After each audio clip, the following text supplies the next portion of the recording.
¿Qué tal? Hoy vamos a meternos de lleno en un ensayo que es, a la vez, personal y súper profundo: la policía y la memoria. Bueno, y todo esto parte de un texto de Fernando Pequeño Ragone, que lo escribe desde un lugar muy particular. Por un lado, es familiar de una víctima de la dictadura, por otro, es investigador. Esta doble mirada es una contribución clave para seguir pensando el trabajo de la memoria, justo ahora en el contexto de los 50 años del golpe de Estado en Argentina, y cuando él mismo lleva 20 años involucrado en el tema. Y el punto de partida es una sensación. Algo que el autor sintió y que le costó mucho poner en palabras. No era enojo, dice, era algo más parecido al vértigo. Y es ese vértigo, esa sensación, la que dispara toda la reflexión sobre el rol de una de las instituciones más complejas del Estado. A ver, ¿qué vamos a recorrer hoy? Primero, ¿de dónde sale ese vértigo y la pregunta que genera? Después, la propuesta central, que la policía esté para honrar, no para custodiar. Vamos a escarbar un poco en las memorias no dichas dentro de la fuerza, para luego ver cómo todo esto puede funcionar como un escudo para la democracia. Y cerramos con una idea clave, que esto es apenas el comienzo, no la solución. Listo. Vamos con el primer punto. ¿Qué fue exactamente lo que pasó? ¿Qué incidente desató esa sensación de vértigo y esa pregunta que lo cambia todo? Imaginen la escena. Estamos en un acto de memoria en Cerrillos. Y pasa algo que, a primera vista, podría ser un detalle, pero que es potentísimo. Las fuerzas de seguridad están en primera fila. Y los familiares de la víctima, detrás de ellos. O sea, la institución implicada en la violencia de Estado, adelante. Las víctimas, detrás. Es como un resumen visual de una historia que todavía no cierra, ¿no?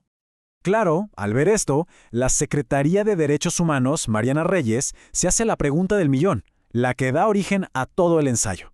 A ver, ¿cómo tiene que participar la policía en un acto así? Una institución que fue parte de esa violencia, ¿qué hace homenajeando a una de sus víctimas? ¿Cuál es su lugar?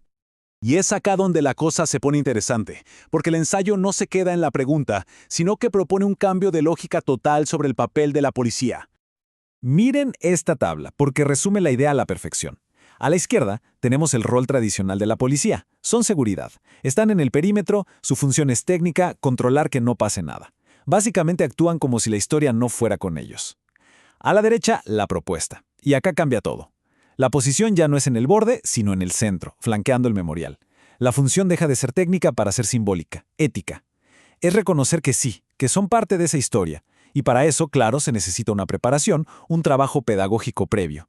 El efecto es pasar de ser una guardia pretoriana a una institución que se reafirma en la democracia. Y ojo, que esto es súper importante. La idea no es castigar ni humillar a los policías de hoy por lo que pasó hace décadas. Para nada.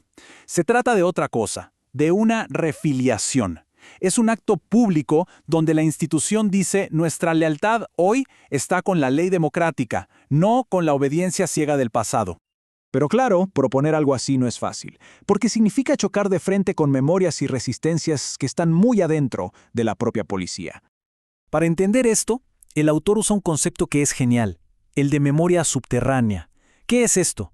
Pensemos en esas historias que se cuentan en voz baja en los pasillos, en los círculos de confianza. Son las versiones no oficiales, las que a veces son dolorosas o políticamente incorrectas, pero que son las que de verdad moldean la cultura interna, aunque el discurso oficial diga otra cosa.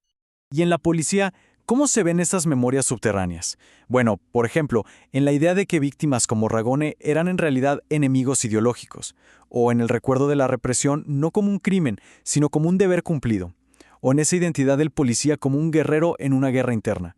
El protocolo, obviamente, se da de cabeza contra todo esto. Entonces, ¿qué pasa cuando le pedimos a un oficial que le rinda honores a alguien que su cultura interna le enseñó que era un enemigo? Se produce lo que se llama disonancia cognitiva, una tensión, una incomodidad entre lo que uno cree y lo que tiene que hacer. Y acá está la clave. Esa tensión no es un problema, es el mecanismo, es lo que obliga a la institución a plantearse las cosas y eventualmente a cambiar. Ok, y todo esto es muy interesante, pero ¿por qué importa tanto ahora? Bueno, porque esto va mucho más allá de un gesto sobre el pasado. Tiene que ver y mucho con el presente.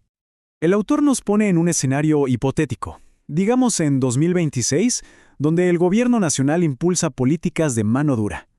En un contexto así, este protocolo deja de ser solo un acto de memoria para convertirse en una herramienta política, en una forma de marcar una autonomía. Este cuadro lo explica clarísimo.